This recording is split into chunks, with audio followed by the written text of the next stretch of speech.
write it here. Let's say investment A and investment B.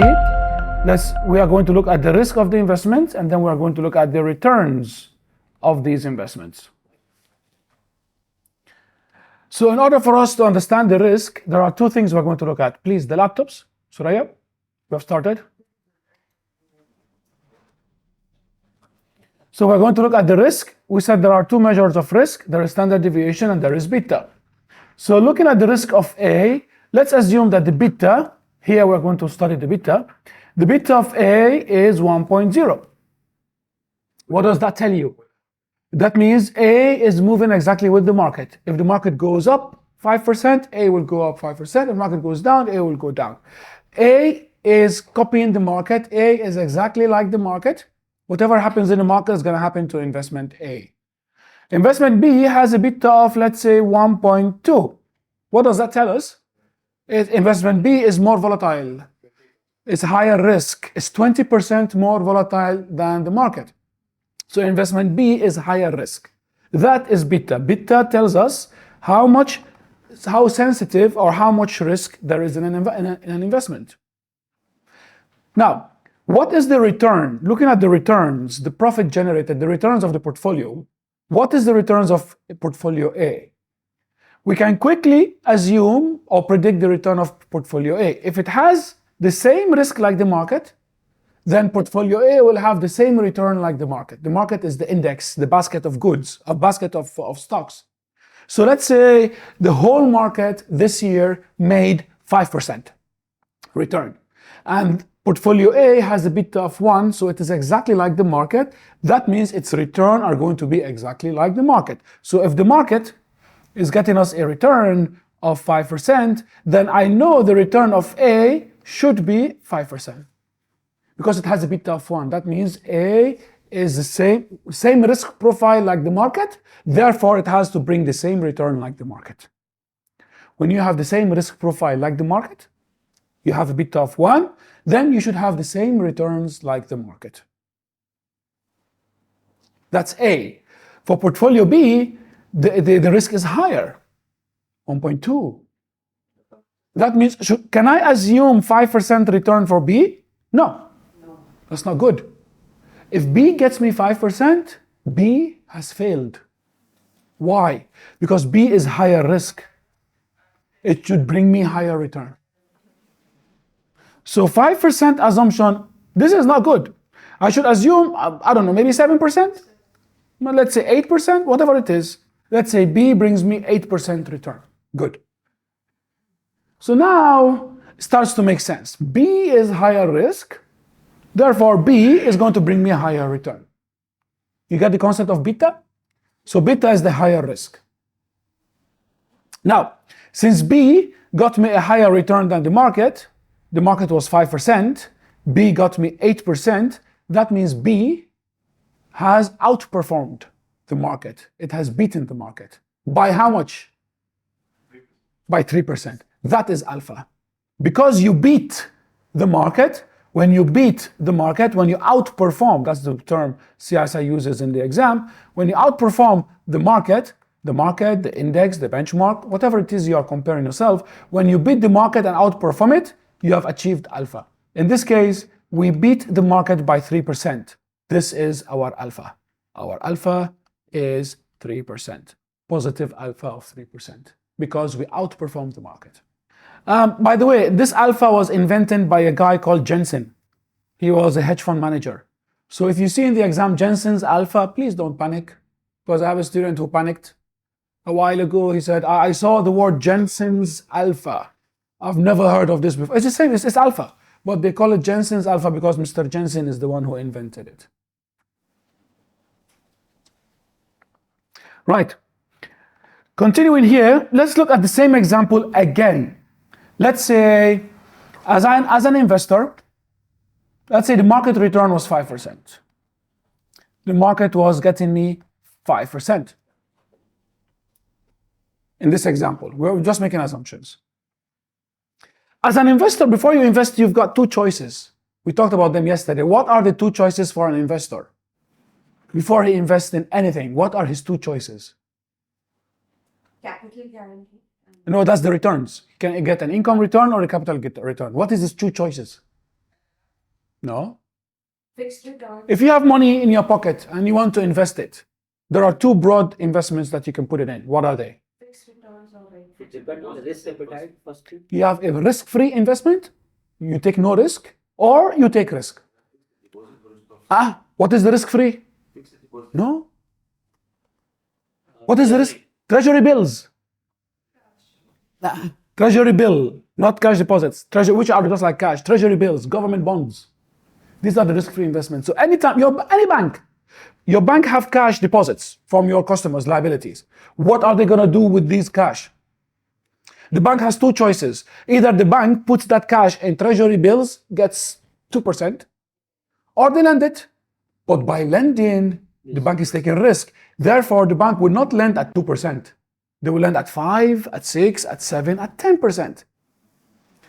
Every investor has two choices. Take no risk, throw it in government bonds. Or take risk. Then you can choose stocks, gold, long-term bonds, crypto, that's your choice. So as an investor, I've got two choices. I either go risk-free investment, let's say a risk-free investment is getting me 2%, or I take risk.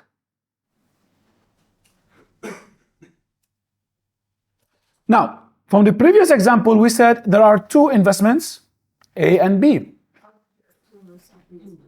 Just throw in numbers. So let's say the beta of A was 1.0, and the beta of B from the previous example was 1.2 from the previous page. And we said, well, if I am going to calculate the expected profit or returns on my investment, for investment A, it's very easy. Investment A has a beta of 1. What is the expected return? 5. Why? Because beta of 1 means you have the same risk profile as the market. And if you have the same risk profile, you are expected to bring in the same return as the market. So the expected return for investment A is 5%. That's very easy. You don't need math. You don't need formulas. You can just quickly assume this. The problem is with investment B. Investment B is a higher risk. It has a higher beta. It's 20% more risky than the market. What is the expected return? What is the expected return of investment B? Obviously, but we don't know exactly how much. There is a mathematical formula for it. It will tell us the expected return of investment B. That formula is called the CAPM formula. The CAPM formula is the formula that tells you how much returns an investment will get you. The CAPM calculation is as follows. The CAPM will give us the expected return for an investment. Let's calculate the expected return for investment B. The formula is as follows. The risk-free return, how much is the risk-free return? 2%. Plus the market return, how much is it? It's 5%. Minus the risk-free return again, 2%. Times the beta of investment B. Thank you. Do this calculation quickly.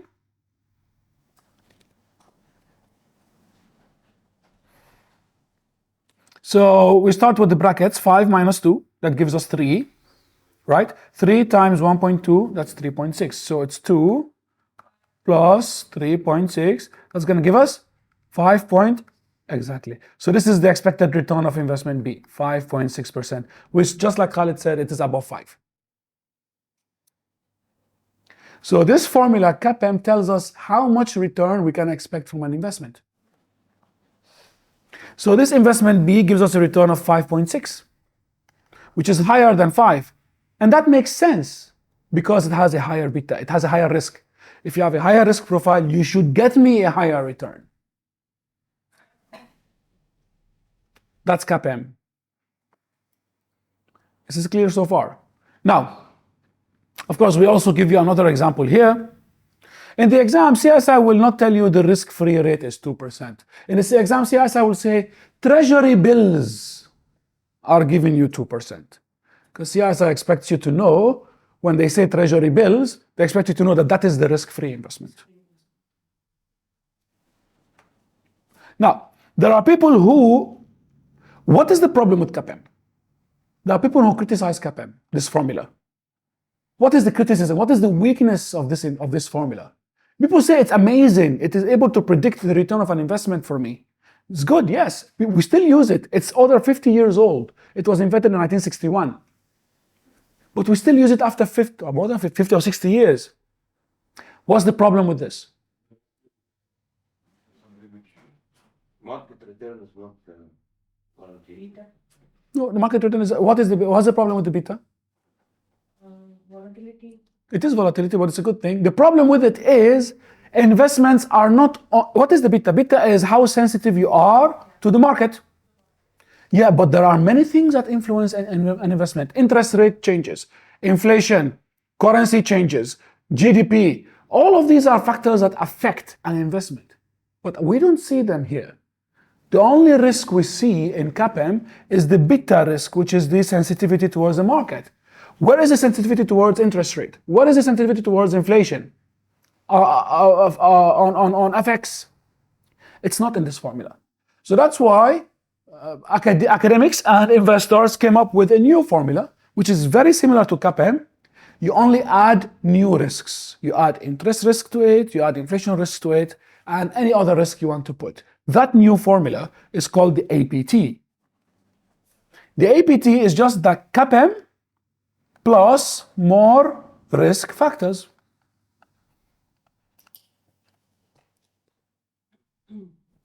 And you might be asked in the exam to compare them. What's the difference between CAPM and APT? The difference is CAPM uses only one factor, one risk factor, one beta factor, whereas the APT uses multiple risk factors.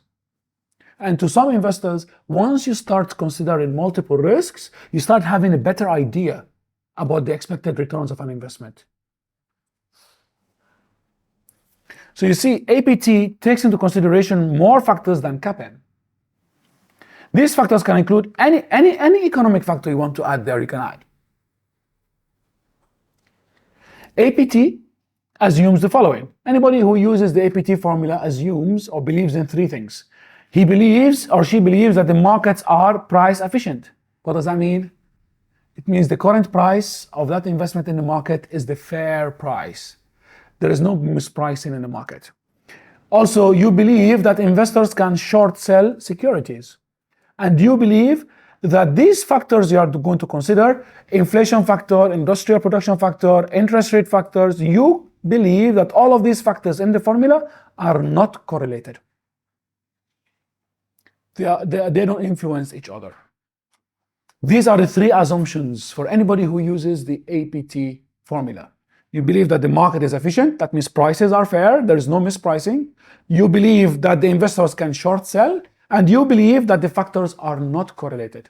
Which factors the Whatever, you can choose whatever factors you want. You can put inflation factor, interest rate factor, FX factor, any factors. But once you add all of these factors, the risk factors into the formula, you assume that they are not correlated. Because the formula doesn't consider correlation in it. So if you're going to add it to the formula, you're going to consider these are not correlated. If they are correlated, you need another formula that looks at the correlation. Moving on. Sir, today we send this PDF. Yeah, we look at the PDF at the end. Once, if we finish on time, we look at the PDFs and we compare them. I want to cover the Sharpe ratio at the end. Let's look at another finance theory that won the Nobel Prize by Mr. Kahneman and Mr. Tversky. They started their research in the 80s, I think, or the 70s. They believed, at the time of the 80s and the 70s, we believed that the stock market is a market which is independent from human beings. But Kahneman and Tversky, they said no. The stock market is actually traded by human beings, and human beings are emotional. So the stock market is actually just a big market of emotions. If people are happy, they all buy. If people are panicking, they all sell. So the stock market is really not efficient because the prices you see there are all influenced by emotions. They are not all analysis and facts. They are rumors and they are emotions. So Tversky and Kahneman started their research in the 70s and the 80s, and in the 90s they won the Nobel Prize because they proved that finance or investments is affected by the behaviors of a human being. This is all psychological analysis.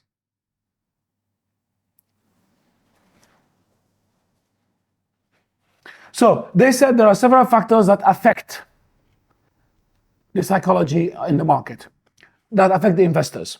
The first factor is the use of information. Tversky and Kahneman. Tversky died in the 90s. Kahneman is still alive. Kahneman has a very famous book called Thinking Fast and Slow. Talks about this. Kahneman, and I think it was in the previous pages we talked about the efficient market hypothesis when we said Mr. Fama and Mr. Schiller. Fama believes the market is efficient, Schiller believes the market is inefficient, and they both won the Nobel Prize. Schiller and Kahneman belong to the same school because they both believe that the market is inefficient. Anyway, so use of information, it tells us that investors do not always take into consideration all news and information. Once they get excited about an investment, they go and buy it. They don't consider all news and information. And that's a bad thing. The second problem is investment inertia. Inertia means when you are still, not moving, fixed. Investment inertia says investors do not change their positions once they've made a complex decision. So if you take a month analyzing an investment, doing all sorts of formulas and Excel and downloading data, 1 month of analysis, just for you to buy Microsoft share, and then in the end, when you buy it, Microsoft share starts going down. You should sell and get out. But your brain tells you, you've taken a month analyzing it. Give it time. Give it time. It will go back up. So your brain stops you, freezes you. Why? Because you took a month analyzing an investment and it stops you from taking a decision when you should have sold the investment. 3. Yeah. What's the word? Inertia. Investment inertia. So investment inertia is when you take a long-term analyzing an investment, you put a lot of effort in it, and then you invest in it, but then it starts going down. So obviously you should sell and get out. But your brain starts to tell you, you spent a month analyzing it, give it time, give it time. So just because you spend time... It's about spending a lot of time thinking about it. Yeah, it's once you've made a complex decision, your brain stops you from changing it. 3, representativeness. When something happened many times before, the investor assumes it will happen again, which is not necessarily true. Every year, Microsoft stock goes up in June. Nobody knows why. So now we're coming to June, for example. So I expect this June Microsoft will go up. Okay, see? But that's because of ChatGPT and OpenAI. So I expect in June it's going to go up. Why? Well, because the last 5 years, Microsoft went up every June. Well, okay, that doesn't mean it's going to go up this June again. People don't think of football players. Every time they take a penalty, they score. So now you're watching a game and that player has a penalty. What will you say? He's going to score. Well, but technically there's a chance he will not. But your brain will never understand that because every time he took a penalty, he scored. Now he should also score. In reality, no. There's a chance he will not score. Overconfidence. Anybody who has invested has gone through it. I remember in my 20s when I started investing, I think the first few stocks I bought, I made small money. And by small money, I meant maybe $200 because at that time it was a lot of money for me. So I started buying right, left, and center because I thought I had the golden touch. And of course, that $200 disappeared in a week. Overconfidence is when an investor has a lot of confidence in himself and he starts to invest without making analysis. It happens to everybody. Anchoring. My decisions are based on an unrelated fact, like an anchor of a ship. You know an anchor of a ship? It holds the ship in its place. Let me give you an example. I bought Microsoft stock at $100. The price went down to 95, then to 90. Then into 85. And then people start asking me, what? Sell? Leave it? It's going down. I'm going to say, no, I don't want to sell. Why? Because I bought it at $100. Does the market care about the number $100? No. Nobody cares about the $100. $100 is a number that's only important to me, but it's not a related fact to the market. The market isn't going to say suddenly, Kareem bought it at 100. Let's go up to 100 just because of Kareem. No. The number $100 is an unrelated fact to anybody in the market. Yet, I am basing my decision on the $100. Just because I bought for $100, it doesn't mean that the market cares. It doesn't mean that the stock should go back to $100. Gambler's fallacy. Fallacy means fault, wrong thinking, mistake. This is the opposite of representativeness. We said representativeness is when something happened a lot in the past, it should happen again. A footballer scored every penalty, he should score now again. That's representativeness. Gambler's fallacy is the opposite. It means if something happened many times before, it will no longer happen again. Gamblers, every time they gamble, let's say with roulette or with dice, every time I throw the dice, I get 6. I've got 6 the last 10 times. Now, I should get something different than 6. Why? Because I've got so many 6s before. Now it's time to change. No, I can still get a 6. Nothing is stopping nature from giving me a 6. Gamblers believe if something happened many times before, it will no longer happen. If I believe Microsoft stock goes up every June, I will believe this June, that's going to change. This June, it's not going to go up. That's gambler's fallacy. Availability. Investors make decisions based on the first memories that come to their mind. I think if I tell you that I own a Mercedes car and Mercedes is the best car in the whole world, I've had it for 20 years, blah, blah, blah. And then let's say later you are going to invest in Europe. And looking at European stocks, the first stock you see is Mercedes. What is the first memory in your mind? The first memory in your mind is Kareem saying that Mercedes is an amazing car and is the best car in the world. So that news, that information, that memory which your brain gave you is a positive memory. That's going to influence your decision when buying Mercedes. Because the first memory that came to your mind is a positive one, you might be pushed towards buying Mercedes. Your brain will no longer analyze it properly because it had a good memory served to it. That's availability. The availability of news or memories in your brain. These will affect your decision. In reality, they shouldn't, because you should make a decision based on analysis, not because someone told you Mercedes is good. Let's continue. More theories. You've got loss aversion. Aversion means we avoid. We need to turn on back on. What? We need to turn on. All of them, even this one. Yeah, there's always one question from behavioral finance. So, loss aversion is when your mind stops you from selling. Why? Because you are losing money. I bought Microsoft at $100, now it's at $95. Technically, I should sell and exit. Take my $5 loss and leave. I will make money in other investments. But my brain says, you're gonna lose money. Wait. Give it time, it will go back up. Because my brain hates loss, it's forcing me to stay in a bad investment. Loss avoidance, loss aversion. Same thing for regret. They say the worst emotion human beings feel is the emotion of regret. Because it makes you feel like you're not good enough, you made a bad decision, you're not smart enough. And it's your brain that is pumping those chemicals. It's your brain telling you, don't sell Microsoft or else we're gonna regret it. Stay in Microsoft. Same thing. Regret aversion, regret avoidance is when our brain stops us from making a decision. Why? Because our brain is gonna regret it. And we hate feeling regret.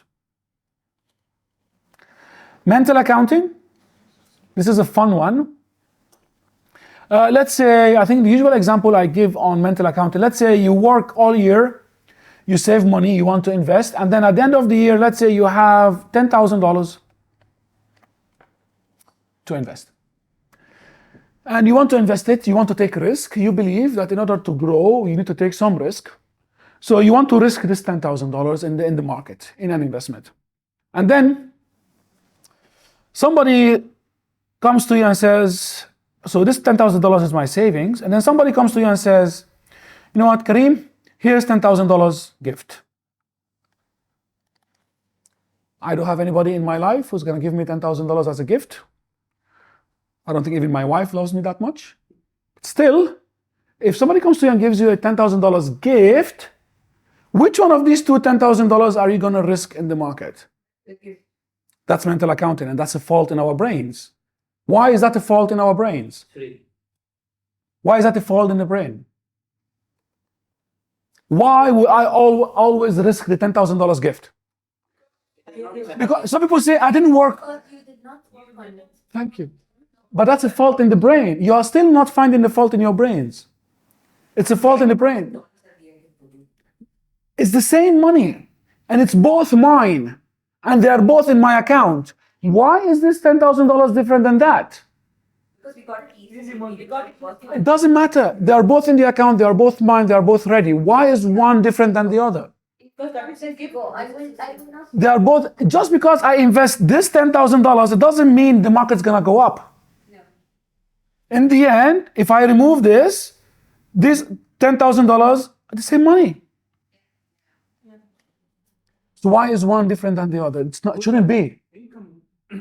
Income has been The source. income increased from 10 to 20, so I can risk 10.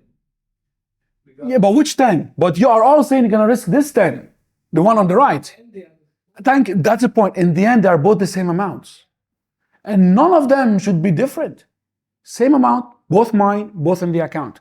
When you do mental accounting, you are giving weight to some money when you shouldn't. Because in the end, it's the same money. And it's both yours and it's both ready. That's mental accounting. Everybody falls into that mistake. But not define definitions.